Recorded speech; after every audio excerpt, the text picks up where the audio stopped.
अस्सलाम वालेकुम। जिस तरह से मैंने प्रीवियस वीडियो में डिस्कस किया था 50 से 60 किलोमीटर की रेंज के अंदर जो इस्लामाबाद में हाउसिंग सेक्टर्स हैं या हाउसिंग सोसाइटीज़ जो डेवलप हो रही हैं उनके अंदर इन्वेस्टमेंट करने के बारे में आपको गाइड किया था।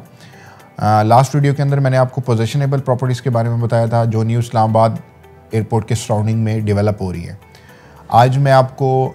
उन प्रोजेक्ट्स के बारे में बताऊँगा जो अंडर डेवलप हैं, जिसके अंदर पोजेशन भी है, इंस्टॉलमेंट प्लान भी है और फ्रेश बुकिंग भी अवेलेबल है।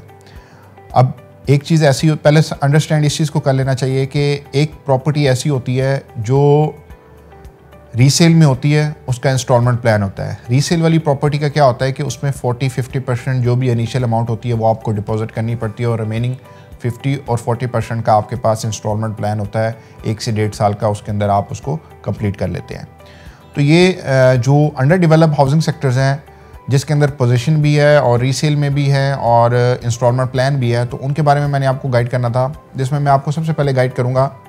थलिया इंटरचेंज से स्टार्ट करते हुए आपको चीज़ें गाइड करूंगा कि थलिया इंटरचेंज के पास जो प्रोजेक्ट्स लोकेट करते हैं उसमें सबसे पहले कैपिटल स्मार्ट सिटी के साथ फैसल टाउन फेज़ 2, ये दो वो प्रोजेक्ट्स हैं जिसके अंदर आपको फैसल टाउन फेज़ 2 के अंदर अभी पोजीशन नहीं है, जस्ट उसकी बुकिंग अवेलेबल है रीसेल में। जिस तरह मैंने आपको एग्जांपल दी कि आप इनिशियली जो भी इंस्टॉलमेंट पे हो चुकी होती हैं आप वो इंस्टॉलमेंट पे करते हैं और आपको बाकी पेमेंट अदा करने के लिए 1 से 1.5 साल का 2 साल का टाइम मिल जाता है। लेकिन ये होता है कि उस इन्वेस्टमेंट के अंदर आपको इनिशियली 30-40% अमाउंट डिपॉजिट करनी होती है, वो फ्रेश बुकिंग नहीं होती। तो फैसल टाउन के अंदर इन्वेस्टमेंट की जो नेचर है वो यही है कि फैसल टाउन की पुराने रेट्स की बुकिंग इस वक्त रीसेल के ऊपर है, 30-40% आपको पे करना पड़ता है और जो ओवरसीज़ ब्लॉक है उसके अंदर आपको फ्रेश बुकिंग मिल जाती है। इसी तरह कैपिटल स्मार्ट सिटी जो है, कैपिटल स्मार्ट सिटी के अंदर भी यही सिनेरियो है। उसके अंदर पोजेशनेबल प्लॉट्स भी हैं, जो पोजेशनेबल हैं वो 100% कैश के ऊपर हैं। इसी तरह रीसेल के ऊपर भी चीज़ अवेलेबल है जिसके अंदर आपको 30-40% सबमिट करवाना पड़ता है और पुराने रेट की आपको प्लॉट मिल जाता है या पुराने रेट की आपको फाइल मिल जाती है। बाकी पेमेंट आपने उसकी 1 से 1.5 साल में अदा करनी होती है। और इसके साथ साथ फ्रेश बुकिंग में भी अवेलेबल है जिसके अंदर आपको जस्ट 10% डाउन पेमेंट देनी है और आपने उसका फिर आगे इंस्टॉलमेंट प्लान खुद कंटिन्यू करना है। फिर हम इसे थोड़ा सा आगे ट्रैवल करेंगे तो चक्री के ऊपर आएंगे। तो चक्री के ऊपर हमारे पास 2 बड़े प्रोजेक्ट्स लोकेट करते हैं जिसमें ब्लूबर्ड सिटी है, ब्लूबर्ड सिटी के साथ साथ किंगडम वैली है। ब्लूबर्ड सिटी की अगर बात की जाए तो ब्लूबर्ड सिटी में मल्टीपल ऑप्शंस हैं, जिसमें पोजिशनेबल चीज़ भी अवेलेबल है जिसका इंस्टॉलमेंट प्लान नहीं है, जिसमें रीसेल वाली भी चीज़ अवेलेबल है जिसमें 100% कैश अदा करना पड़ता है और उसमें रीसेल वाली चीज़ मिल जाती है कम प्राइजेस के अंदर। और इसके साथ साथ इंस्टॉलमेंट वाली चीज़ अवेलेबल है जो फ्रेश बुकिंग के ऊपर आपको 10% के ऊपर आप बुकिंग करवा लेते हैं। इस तरह किंगडम है, किंगडम में ओवरऑल फ्रेश बुकिंग अवेलेबल है। इन प्रोजेक्ट्स को आपके सामने रखने का मकसद ये था कि ये जितना भी एरिया एयरपोर्ट के किट डेवलप हो रहा है इसका डायरेक्ट इम्पैक्ट एक तो इस्लामाबाद के इंफ्रास्ट्रक्चर के ऊपर पड़ेगा कि इसका इंफ्रास्ट्रक्चर इतना डेवलप हो रहा है,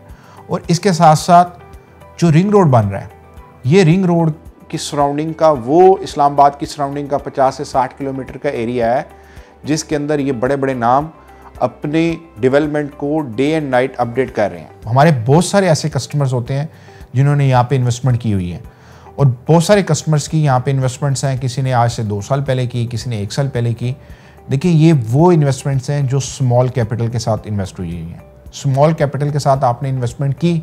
अब आप उसकी इंस्टॉलमेंट कंटिन्यू रखेंगे, लेकिन इसकी अप्रिशिएशन जो है, अप्रिशिएशन डिपेंड करती है कि आप में कितना टाइम आपने वेट किया और कितने टाइम में आपने उसके ऊपर गेन किया प्रॉफिट। जब कभी भी इंस्टॉलमेंट की चीज़ को आप बाय करते हैं तो आपको इस चीज़ का अंदाज़ा करना है कि आपने जितने कैपिटल की इन्वेस्टमेंट की है ना, तो उतने टाइम में आपको उसका रेवेन्यू मिलेगा। जिस तरह से मैं आपको बता रहा हूँ कि ये जितने भी हाउसिंग सेक्टर्स हैं इस साइड के ऊपर डेवलप हो रहे हैं,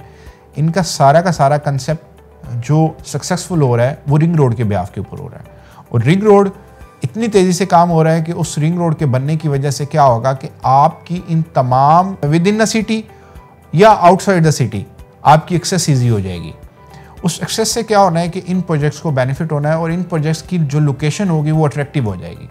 सेम लाइक हम जब भी किसी मेन शहरा की बात करते हैं, हम मोटरवे की बात करते हैं या हम इंटरचेंज की बात करते हैं, उसका इम्पैक्ट उस प्रोजेक्ट के ऊपर बहुत ज़्यादा पड़ता है। उसकी रीज़न क्या होती है कि हर क्लाइंट की एक ही बेनिफिट होता है और हर क्लाइंट की एक ही ख्वाहिश होती है कि मुझे वो वाली प्रोडक्ट मिले जो ईजीली एक्सेसिबल हो। लाइक हम किसी भी सोसाइटी में कोई भी प्लॉट लेने जाते हैं तो हम सबसे पहले फोकस करते हैं कि यार हमें कोई ऐसा एरिया दिखाएं जो फ्रंट का हो। तो सेम लाइक इसमें भी ऐसे ऑप्शंस हैं, ऐसे प्रोजेक्ट्स हैं जिनको डायरेक्ट रिंग रोड का बेनिफिट मिलेगा, और ये वो चीज़ें हैं जो रेजिडेंशियल पॉइंट ऑफ व्यू से आज की डेट में इन्वेस्टमेंट करेंगे तो आपको इसका बेनिफिट लॉन्ग रन में मिलता रहेगा। जिस तरह मैं आपको बताता हूँ एप्रिसिएशन की बात, तो एप्रिसिएशन मिलती ही ऐसे प्रोडक्ट्स के ऊपर है, क्योंकि आपको पता है कि पाकिस्तान में प्रॉपर्टी एक ख़ास हद तक अपनी प्राइजेस डाउन करती है और आके रुक जाती है। उसके बाद क्या होता है कि जैसे मार्केट बेहतर होती है तो वही दोबारा से प्राइजेस उसकी फ्लक्चुएट करना स्टार्ट कर देती हैं, और दोबारा से मार्केट जैसे बेहतर होती है प्राइजेस अपनी असल हालत में आ जाती हैं। तो इस वक्त जितने भी हाउसिंग सेक्टर्स हैं, आपने देखा होगा, आपको हर वीडियो में अपडेट करने की कोशिश करते हैं कि हर सेक्टर के ऊपर हर वीडियो के अंदर आपको ये बताते हैं कि हर प्रोजेक्ट के अंदर कोई ना कोई डेवलपमेंट का वर्क हो रहा है और कोई ना कोई डेवलपमेंट हो रही है। अभी हर प्रोजेक्ट की मैं आपको नेक्स्ट वीडियो के अंदर बताऊंगा कि इस वक्त किस प्रोजेक्ट के अंदर कौन कौन सी ब्लॉक्स के ऊपर डेवलपमेंट्स हो चुकी हैं, कौन कौन से ब्लॉक के ऊपर अभी डेवलपमेंट होना बाकी है, और कौन कौन से ब्लॉक्स के अंदर रीसेल में और फ्रेश में चीज़ें अवेलेबल हैं, ताकि हमारे कस्टमर्स को वो सिलसिलाकार हम बनाना चाह रहे हैं कि आपके साथ एक हमारा कनेक्शन भी बहाल रहे, और कनेक्शन इस बेस के ऊपर बहाल रहे कि आपको कुछ एजुकेशन का मटेरियल आप तक पहुंचता रहे, ताकि आप इन्वेस्टमेंट्स के बारे में आपको एजुकेट किया जाए और आप बैठ के उन चीज़ों को एनालाइज करें कि ये जितनी भी डेवलपमेंट्स हो रही हैं इस्लामाबाद के गिर्द या न्यू इस्लामाबाद इंटरनेशनल एयरपोर्ट के गिर्द, तो इनका कंसर्न किस चीज़ के ऊपर ज़्यादा है, और अगर ये इनका कंसर्न इस चीज़ के ऊपर ज़्यादा है तो ये रिंग रोड का इम्पैक्ट इनके ऊपर आने वाले टाइम के अंदर क्या पड़ेगा, इसके बारे में मैं इंशाल्लाह आपको नेक्स्ट वीडियो में बताऊंगा, और फर्दर इन ब्लॉक्स को डिटेल से भी आपको बताऊंगा कि किस प्रोजेक्ट में कौन से ब्लॉक्स की डेवलपमेंट्स ज़्यादा हो चुकी हैं। बाकी कोई भी क्यूरी हो तो आप हमारे नंबर के ऊपर रब्ता करें ताकि हम आपको इसके बारे में फर्दर गाइड कर सकें। Thank you.